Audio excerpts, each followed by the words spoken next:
안녕하십니까. 용칼로 인사드리겠습니다. 오늘 용칼은 조간신문 훑어보기로부터 시작을 하겠습니다. 그동안 너무 우습게 보였다. 복지부동 관료 정리하자. 이런 제목을 달아봤는데요. 문재인 정부 대통령만 의지가 있어서는 안 되죠.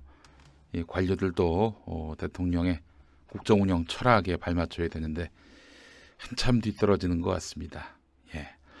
자, 누차 말씀드리지만 문재인 대통령은 사방이 적입니다. 예전에 그 사진 있었잖아요. 온갖 군데에서 문재인 대통령 얼굴을 향해서 이제 총을 겨누는 그런 그림 기억하시죠? 지금 그런 형국이죠. 문 대통령이 망하기를 바라는, 아주 노골적으로 망하기를 바라는 그런 세력들이 준동하고 있는 상황입니다. 이런 상황에서 문 대통령을 유일하게 지키는 힘은 바로 지지율입니다. 지지율이 서서히 빠지고 있는 형국이에요. 누구 책임으로 돌려야 될까요? 저는 조국 장관 논란, 조국만 없었으면 이 높은 지지율이 유지됐을 텐데 아닙니다. 이게 사실 문재인 정부가 들어서서 이제 3년 차가 돼가는데 이렇다 할 뚜렷한 성과들이 잘 드러나지 않고 있다. 물론 전에 정부하고 비교할 수 없을 정도로 훌륭한 그런 장족의 발전을 이룬 분야들도 많습니다만은, 그렇지만 지금 특별히 복지 이 분배 문제에 있어서만큼은 상당히 미진하다, 이런 평가가 나오고 있습니다. 또 정부의 정부됨, 그러니까 나라의 나라다움을 위해서 추진해왔던 적폐청산도 곳곳에서 저항에 부딪혀서 큰 진보를 이루지 못하고 있는 점이 있는데, 물론 여러 요인들이 있겠지만은 이 복지부동 관료들의 그런 소극적인 태도를 넘어선 폐악질이 너무 심각하다라고 판단을 하는 것입니다. 그래서 오늘 그 부분에 대해서 한번 이야기해 보도록 하겠습니다. 먼저 광고부터 만나보도록 하겠습니다. 다이렉트몰 마이보험 체크 함께 하도록 하겠습니다. 세상에는 정말 많은 보험 대리점이 있습니다. 그중에서도 마이보험 체크는 고객의 이익이 가장 중요합니다. 고객의 이익을 보장하는 것이 영업의 시작이라는 것을 잘 알고 있기 때문인데요. 그래서 마이보험 체크는 종신보험을 포함해서 장기보험의 평균 보험료가 월 4만 원대에 불과합니다. 비싼 보험이 아니라 고객에게 도움이 되는 보험을 소개하기 때문입니다. 보험에 관한 가장 편안한 상담. 이제 앞으로 저 보험 관련해서 꼭 가입을 해야 될 그 상황이란 말이죠. 그런 상황이 있을 때는 어느 보험사에 가입되어 있지 않는, 오로지 고객의 편익만이 목적인 마이보험 체크에다가 전화를 해서 점검 한번 받아보시면 어떨까요? 그냥 전화하셔도 됩니다. 문의해 준다고 따로 돈을 받거나 그러진 않고요. 그러다가 이제 감동받으시면 마이보험 체크에 보험 상품 구매를 요청하시면 되지 않겠습니까? 마이보험 체크, 한글로 마이보험 체크 검색해 주시기 바라겠습니다. 자, 첫 번째 이야기 한번 나눠보겠습니다. 우선 지난달 9월 25일에 나온 세월호 가족협의회 성명을 한번 읽어보겠습니다. 지난 박근혜 정권 당시에도 다르지 않았다. 부실 수사, 친정권적 편파 수사의 돌격대가 바로 검찰이었다. 세월호 참사의 수사에 임해서도 검찰은 진실을 서둘러 은폐하고 모든 것을 우발적 사고와 실수에 의한 것이라는 엉터리 졸속 수사 결과를 내렸다. 수사 결론을 내렸다. 온 국민이 다 지켜본 참사였다. 구할 수 있었는데 구하지 않은 것을 생중계로 지켜본 대한민국은 대충격에 빠지고 말았다. 구조 방기에 대한 박근혜 정부의 책임은 명백했지만 검찰은 박근혜 정부를 수사하지 않았다. 검찰은 그때나 지금이나 여전히 적폐의 세력과 자유한국당 편에서 국민을 우롱하고 있다. 적폐 기득권 세력 보위 부대를 자처하는 정치검찰 세력에 대한 청산과 검찰개혁을 통한 사법 적폐의 청산은 하루속히 이루어져야 한다. 이는 세월호 참사의 책임자 처벌을 위해서도 반드시 이루어져야 한다. 검찰은 자신에게 주어진 강력한 힘을 세월호 참사 전면 재수사에 사용하라. 이번 조국 장관 수사에서 보여주었듯 검찰이 공정하다면 세월호 참사 책임자들에 대한 대규모 압수수색과 신속하고 광범위한 수사를 반드시 진행해야 한다. 그가 누구이든 검찰은 지금처럼 성역 없이 황교안과 같이 진상규명을 방해하는 권력자들에 대해서도 제대로 수사해야 한다. 네, 이런 말을 했습니다.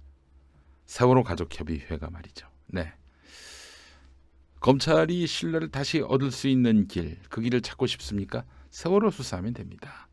2000일이 지났는데 지금 처벌된 사람은 해경 1, 2, 3 정당밖에 없어요.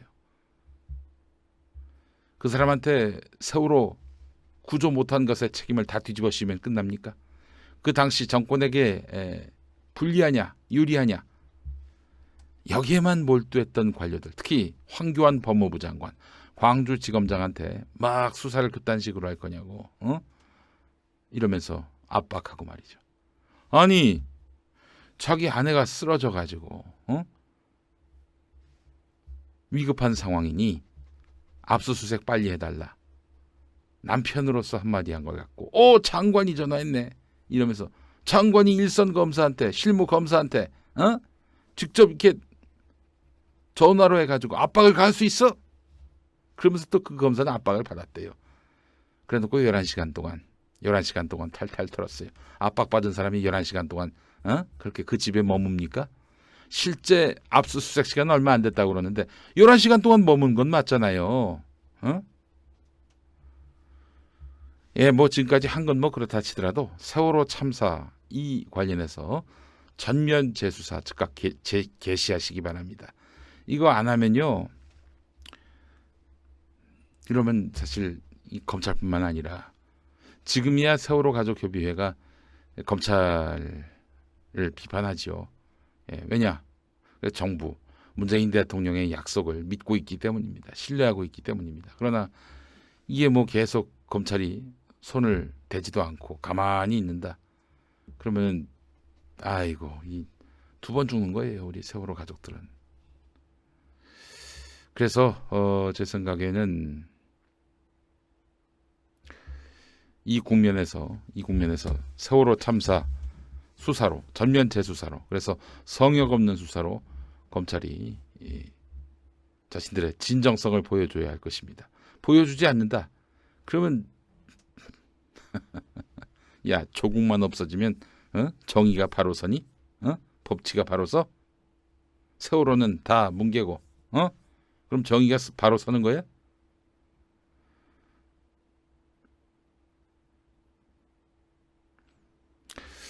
그래서 사실은 이게 정부 책임으로도 이게 번지게 되면 참 상황이 복잡해집니다. 그래서 대통령께서 지금 검찰이 잔뜩 움츠러든 상황 아니에요. 우리 저 애국 시민들이 검찰청 주변을 거의 포위하다시피 하면서 검찰 개혁을 요구하고 있는 상황인데,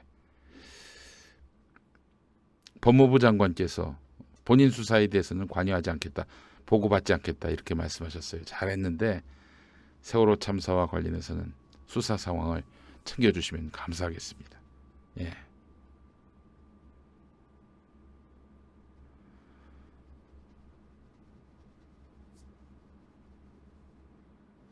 검찰이 뭉개는 거 지금 비판하잖아요. 서공의 삽질, 비판하잖아 지금.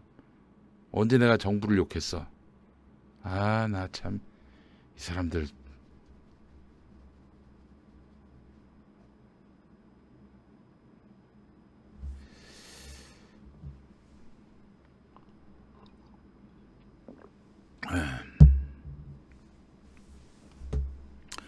그래서 검찰이 세월호 참사 전면 재수사 즉각 개시할 수 있도록 행정부 외청인 만큼 또 검찰을 지휘할 수 있는 권한을 갖고 있는 만큼 정부가 적극적으로 나서야 하지 않겠는가 하는 생각이 듭니다.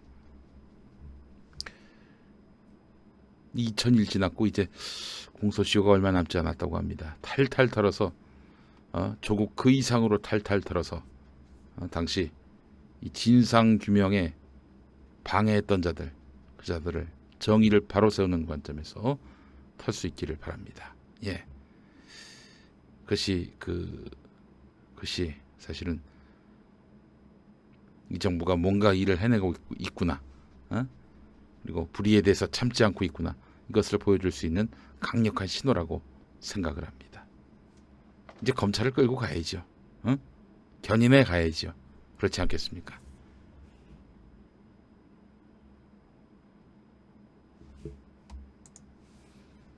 자, 그리고 제가 누차 얘기했습니다. 고용노동부 장관. 이 사람 MB 때 차관했던 사람. 이 사람 몹쓸 사람이다라는 생각이 드는 것이 말이죠. 아니 노동자들이 말이죠. 마땅한 권리. 노동자들이 왜 일을 해요? 임금을 받으려고 일하는 거 아니겠어요? 근데 지금 1조 7천억이나 체불됐는데 뭐 그냥 본선만 바라보고 있어요. 고용부가. 보십시오. 이게 박근혜 때 1조 5천억 대였다가 2018년에 1조 7,445억 200억이 더 늘었어요. 어찌된 일일까?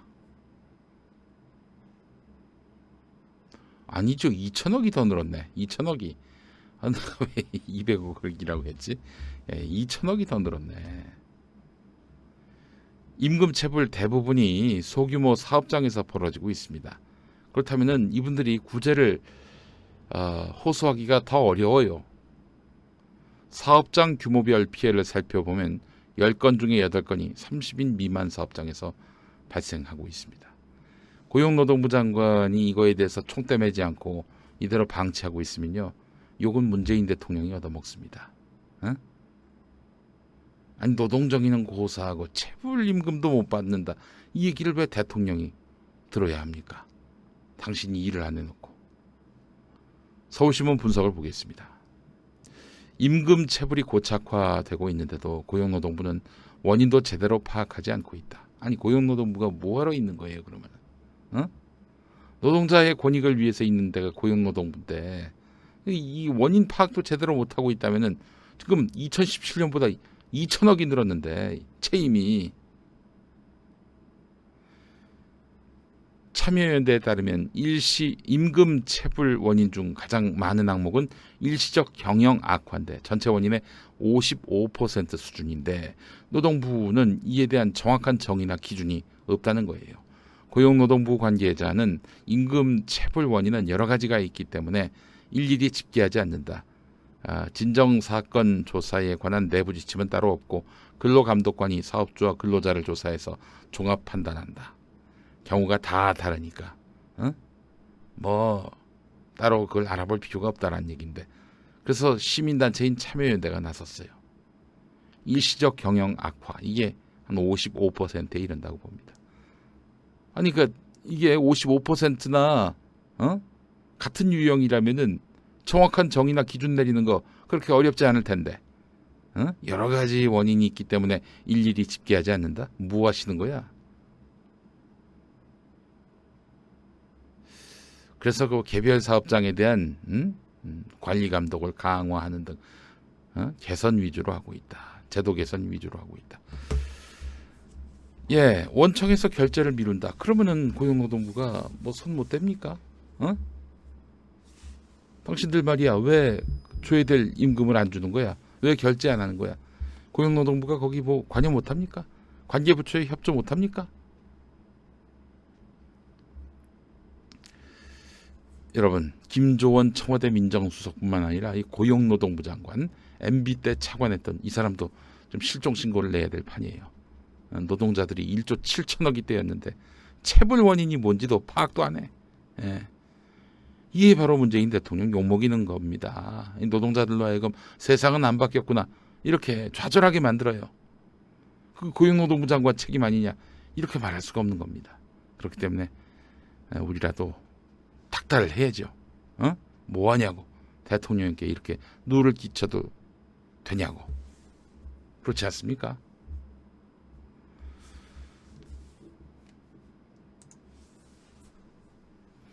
자, 이것도 한번 좀 살펴보겠습니다.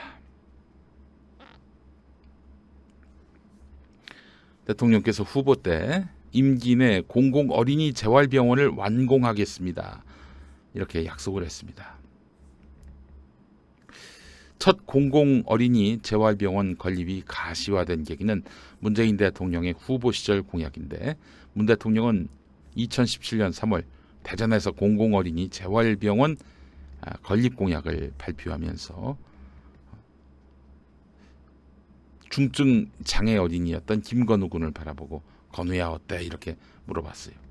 자, 이후에 공공 어린이 재활병원 건립은 문재인 정부 국정 과제에 포함되면서 사업 추진의 발판이 마련됐는데, 하지만 정부가 추진하는 공공 어린이 재활병원 건립 사업은 속도를 내지 못하고 있어요. 정부의 인색한 재정 지원이 하나의 요인이었다.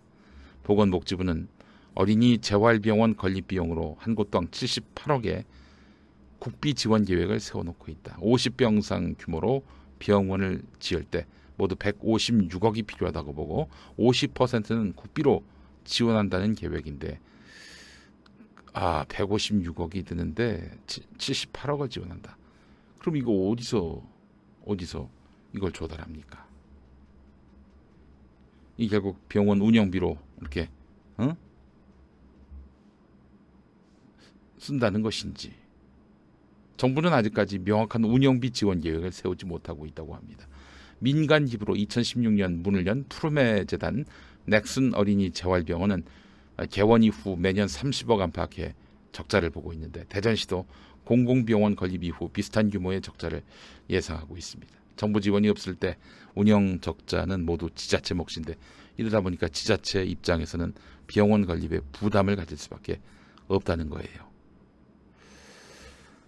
아이고, 물론 그 국회 입법사항이 아니라 예산안 통과도 여의치 않고, 그래서 대통령의 그 다양한 그리고 철학 있는 복지 정책이 제대로 구현되지 못하고 있는 현실인 것 같습니다. 어디 이것만이겠나 하는 생각이 듭니다. 그렇다면은 복지부가 발바닥이 땀이 나도록 기획재정부 설득하고, 또 그리고 지자체에다가 이런저런 인센티브를 통해서 이 병원을 세울 수 있도록 계속 설득하고 또 압박도 가하고 그래야 되는 건데, 민주당이 거의 대부분을 장악한 지자체에서도 난색을 표하고 있다면 이거는 보건복지부가 일을 제대로 안 하는 거죠. 대통령이 헛된 약속을 한 겁니까? 그건 아니잖아요. 여러 장관들 얘기를 들어보니까 기획재정부한테 가면은 이게 말이 먹히지 않는다는 거예요. 여러분, 기획재정부 장관이 바로 재무관료 출신입니다. 그러니까 저는 기획재정부 장관을 관료 출신에서 뽑는 건 잘못됐다고 생각합니다. 보시다시피 예전에 그 누구야? 왜 젊은 기획재정부 출신 자살하겠다 이랬던 사람 있잖아요. 그 사람 이름 뭐였더라? 그 사람만 보더라도 기재부는 일종의 패밀리가 돼버렸어요. 패밀리가. 정권이 어떻게 바뀌든 전혀 신재민. 자기들이 중요하지 정부가 중요하지 않고 국민이 중요하지 않은 집단이 있습니다. 검찰이 그렇고 기획재정부가 그래요.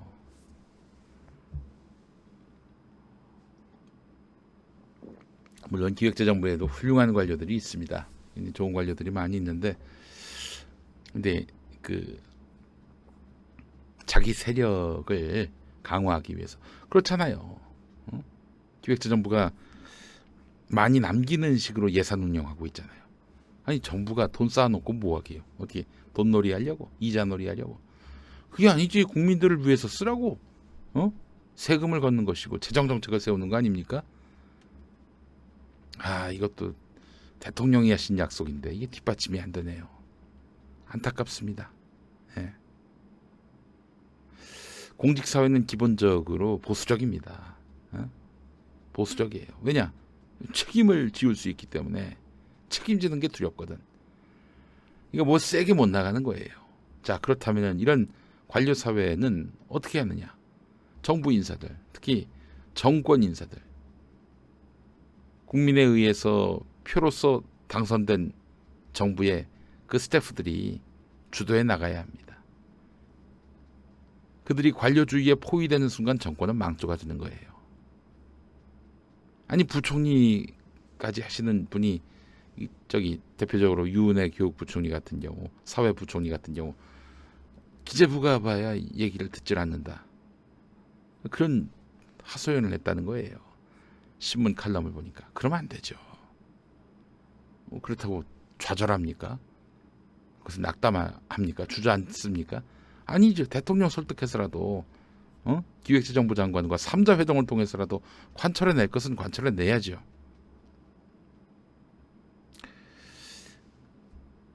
안타깝습니다. 정말. 예.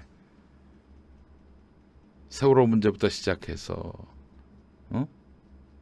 공공 어린이 재활병원 건립도 그렇고 심지어 어느 정권이나 마땅히 해야 할 체불 임금으로 인해서 고통받는 노동자들에 대한 실태 파악조차도 제대로 되지 않고 있다면 이 정부가 지금 나사가 한참 풀려도 한참 풀린 게 아닌가 하는 그런 생각을 지울 수가 없습니다. 근데 국토부 장관 김현미 장관 같은 경우 대통령 찾아가가지고 그렇게 해서 분양가 상한제 관철해 냈다는 거 아닙니까? 아니 이 나라 대통령이 혼남기 부총리는 아니잖아요.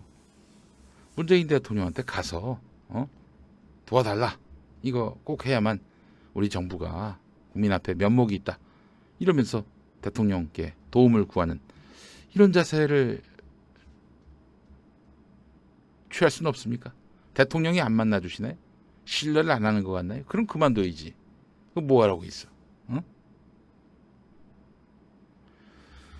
예, 비비드 소울님 말씀처럼 임금 체불 문제는 반드시 해결해야 됩니다. 이거는 그냥 뭐 해도 그만 안 해도 그만 할 문제가 아닌 거예요. 예.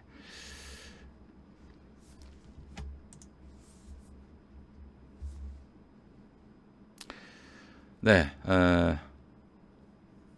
차별금지법 같은 경우도 그렇습니다. 여러분,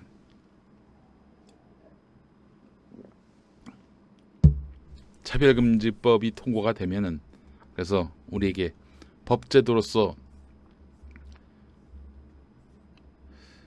우리 사회에 이 법이 생동하게 된다면은요, 이 땅의 혐오는 많이 사라집니다. 차별금지법 이거 지금 누가 반대하느냐? 개신교 그룹이 반대하고 있어요. 이들의 논리는 매우 단순하다. 강남순 교수가 서울신문에 한 면을 들어서 기고한 내용인데 서울신문이 한 면을 들어서 강남순 교수의 기고를 실었는데 차별금지법 이 법을 반대하는 개신교 그룹의 논리는 매우 단순하다. 차별금지법 통과는 하나님이 반대하는 동성애를 인정하는 것이고 그로 인해서 에이즈가 폭증할 것이며 따라서 이 사회와 국가의 근간을 흔드는 것이라는 이유다. 그래요. 여러분 뭐 많이 들어보셨을 겁니다. 여러분 많이 들어보셨을 거예요. 동성애 반대. 이게 성경에 위배된다는 것인데 자세히 들여다보면은 이 성경이 반대하는 동성애는 남자와 남자 사이의 동성애를 반대하는 거예요. 그럼 어떻게 여성과 여성의 동성애는 괜찮습니까? 왜 그러냐면은 성서 레위기를 보면은 이제 정액 있잖아 남자의 정액 요게 생명이라고 간주하는 거예요. 요게 생명이라고. 사실 뭐 새 생명을 만드는데 씨앗이 될 수는 있겠죠. 그러나 그 자체로 생명은 아니잖아요. 근데 생명이라고 여기는 거예요. 정액을. 그래서 동성애를 반대하는 이유는 이 정액을 허비하는 거 아닙니까? 네? 그렇잖아요. 남성과 남성 사이에 성교를 하다가 예를 들면은 정액이 나온단 말이지. 이런 말을 아침부터 해도 되는지 모르겠습니다만 그러니까 이제 설명하는 과정에서 드리는 말이에요. 그 정액을 허비하는 거 아니에요. 오로지 이 정액은 여성과의 관계 속에서 생명을 잉태할 목적으로만 쓰여야 되는 건데 이거를 남성과 남성끼리 쓰면 아무 소용이 없는 거 아닙니까? 그래서 반대를 한 거지. 구약시대 때는. 그렇게 얘기하면은 뭡니까? 피임도 그는 안 되는 거예요. 그리고 자위행위도 안 되는 겁니다. 정액을 허비하는 것이 되기 때문에 이 성경의 원리가 그런 거예요. 물론 신약 시대 때도 그 동성애가 안 된다라고 얘기하죠. 신약 시대 때도. 근데 그거는 그 당시 이제 로마의 검투사들이 어린 남성 그 시종을 두는데 이 남성 어린 시중을 상대로 해서 성적인 착취를 하는 거예요. 그거 하지 말라고 한 거예요, 바울이. 그런 맥락으로 봐야지. 그렇다면은 지금 오늘날의 동성애, 사랑할 애자의 동성애, 이게 무슨 상관이 있어? 전혀 상관이 없어요. 상관이 없는 거야. 그런데도 불구하고 그 성경에 그렇게 적혀 있으니 안 된다. 성경에 안 된다고 한 것도 뭐가 있냐면 굽 있는 동물 먹지 말라. 그 소, 돼지 먹으면 안 돼. 그거는 왜 안 지키면서 동성애만 이렇게 집요하게 물고 늘어지나? 이유는 한 가지입니다. 동성애가 소수자이기 때문에. 소수자는 막 짓밟아도 되거든. 만만하거든. 그러니까 이 지금 동성애에 대해서 반대하는 건 무슨 성경 말씀대로 살려고 하는 게 아니라 그냥 소수자 혐오예요. 소수자를 혐오하는 거기 때문에 차별금지법이 필요한 거지. 그런 내용이 바로 이 책, 김용민이 최근에 낸 책입니다. 혐오를 혐오하다에 나와 있습니다. 여러분, 지식의 숲에서 나왔어요. 여러분, 지식의 숲에서 나온 혐오를 혐오하다, 여러분 많이 구매해 주시기 바라겠습니다. 기독교가 지금 온갖 논리로 혐오를 전파하고 있는데 이 한 권 읽으시면은 기독교의 이런 혐오 논리가 얼마나 어처구니가 없는지 소상히 접하실 수 있겠습니다. 자, 그래요. 강남순 교수의 칼럼을 한번 또 계속 읽어보겠습니다. 개신교 보수단체들은 차별금지법은 물론 학교 내의 그 인권을 제도화하기 위한 학생 인권 조례 제정까지 전국 곳곳에서 반대 운동을 펼치고 있는데, 이들의 주요 관심은 성적 지향에 근거한 차별금지 항목이다. 그러니까 이런 거잖아요. 어느 성적을 지향을 갖든 이성애를 하든 뭐 동성애를 하든 차별하지 말자, 이런 거예요. 그러니까 이거를 어떤 식으로 한국 개신교가 오도하고 있냐면 동성애를 막 권장하고 장려하는 걸로 막 오도합니다. 그럴 리가 있나? HBYI님, 레즈는? 예, 그래요. 성경에서 레즈비언에 대한 여성과 여성끼리의 동성애에 대해서는 아무 언급도 없어요. 그건 괜찮나? 그건 괜찮아? 남성과 남성 사이의 동성애만 문제를 삼는 거예요. 참. 그럼 동성애가 아니지. 그거는 그렇게 보면 안 되지. 정액 허비가 안 된다. 그러니까 자위행위도 안 되고 피임도 안 된다. 실제로 저기 가톨릭은 피임 안 된다고 하고 있어요. 낙태도 안 된다고 하고 있고. 레즈는 괜찮다는 얘기, 한마디로 얘기하면은.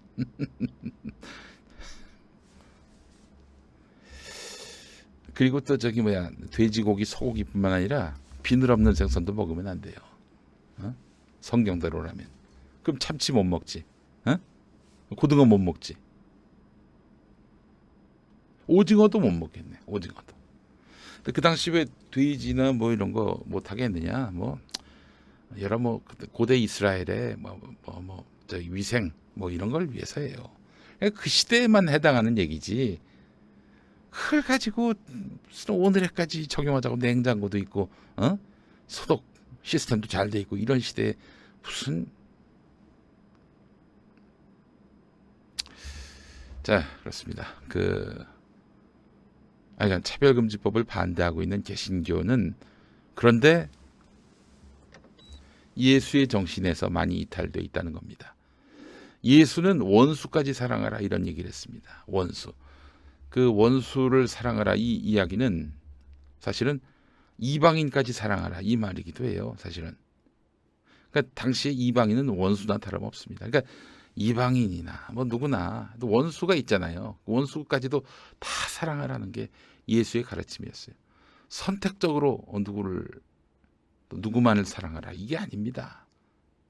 그러니까 차별금지법은 성별, 장애, 병력, 나이, 출신, 국가, 출신 민족, 인종, 언어, 피부색, 출신 지역, 용모 등 신체 조건, 혼인 여부, 임신 또는 출산, 가족 형태 및 가족 상황, 종교, 사상 또는 정치적 의견, 범죄 전력, 보호 처분, 성적 지향, 학력, 사회적 신분에 근거한 그 어떤 차별도 금한다는 것이 그 정신이란 거죠.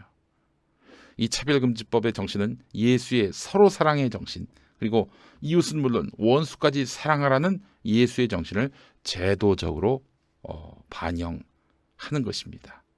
사랑한다는 것은 사랑하는 사람이 어떤 사회정치적 차별이나 혐오의 대상이 되는 것을 막도록 연대하는 것을 의미한다는 이야기입니다.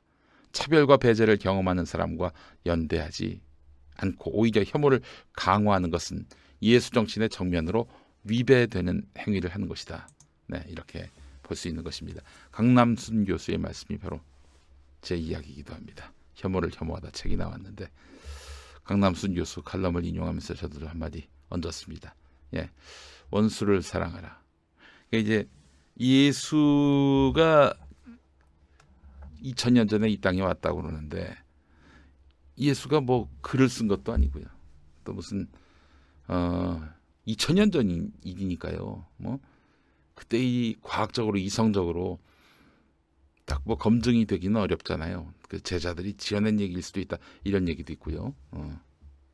그런데 예수가 역사적으로 어떤 일을 했는지 그것만 갖고 연구를 한 사람들이 있습니다. 슈바이처 박사 같은 사람도 바로 그런 경우예요.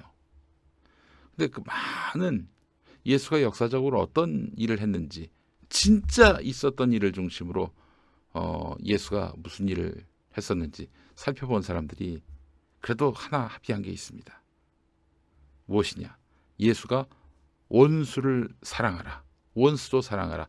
이렇게 말한 것만은 분명한 역사적 사실이다. 이렇게 얘기를 하고 있어요. 아, 놀랍죠? 근데 원수마저 사랑하기는 참 쉽지 않습니다. 김용민이는 뭐 원수를 사랑할 것 같습니까? 아니에요. 사랑 안 해요. 김용민이가 무슨 저 예수의 정신을 막 제대로 알고 실천해서 이런 책을 낼 자격이 있는 것은 아닙니다. 저 나름대로 저를 성찰하면서 쓴 책이기도 합니다. 여러분, 김용민의 신간 혐오를 혐오하다 많이 사랑해 주시기 바랍니다. 이제 책이 나왔는데 모형을 또 보여드려야지 또. 응?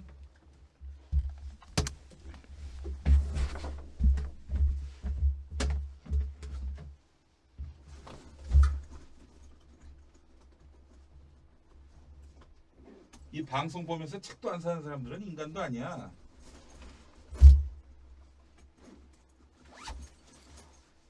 꼭 사겠어요. 말로만 이렇게. 에이. 사야 말이지 사야.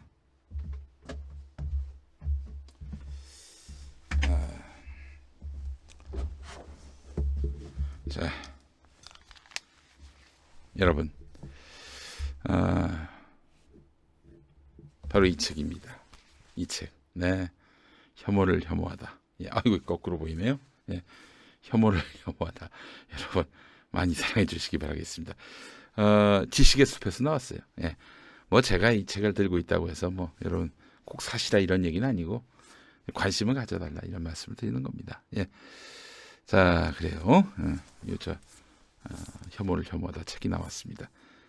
14,500원이고 이것도 굵기가 딱 좋아요. 여기 이제 라면 냄비 올려놓기 딱 좋습니다. 예, 라면 냄비 올려놓고 그리고 라면 드세요. 예. 자, 여러분의 많은 사랑 바라겠습니다. 김용민의 신간 혐오를 혐오하다 여러분 많이 사랑해 주시고 또 성원해 주시면 감사하겠습니다.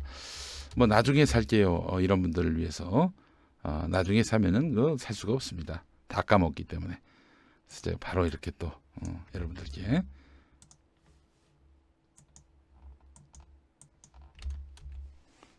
이렇게 또 이제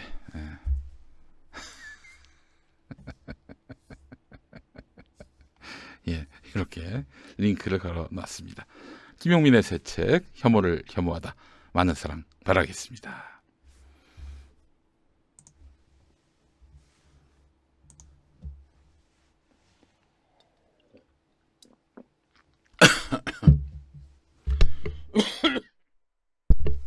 만평 하나만 더 볼까요? 네, 장도리 만평입니다.